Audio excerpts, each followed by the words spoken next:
Friends, आज हम एक स्विंग ट्रेडिंग स्ट्रैटेजी देखेंगे जहां पर हम आपके साथ ट्रेंड की बात करेंगे विथ मूविंग एवरेजेस, लेकिन कुछ अलग तरह के मूविंग एवरेज होंगे।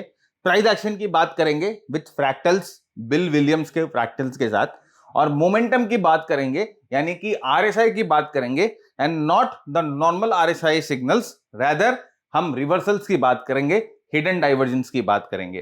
तो तीनों जो अप्रोच है थोड़ी सी यूनिक अप्रोच है और इन तीनों यूनिक अप्रोच को हम लोगों ने मिक्स करके एक ट्रेडिंग स्ट्रैटेजी जो है वो डिवाइस करी है जो कि विद द ट्रेंड है। तो सबसे पहले हमें यह समझना होता है कि एलिगेटर क्या होता है। ये मूविंग एवरेज का जो सेट है जिसे हम एलिगेटर बोल रहे हैं वो क्या होता है।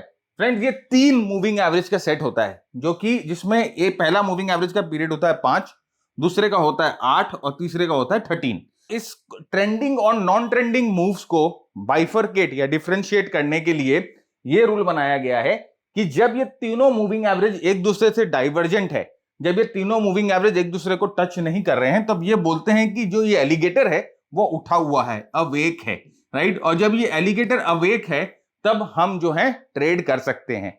और जब ये मूविंग एवरेज डाइवर्ज करती है एक दूसरे के साथ, एक दूसरे के अंदर घुस जाती है, एक दूसरे के अंदर जो है पूरा मिक्स हो जाती है, तो यहां पर हम बोलते हैं ये एलिगेटर जो है वो स्लीपिंग है, राइट। स्लीपिंग है या अस्लीप है।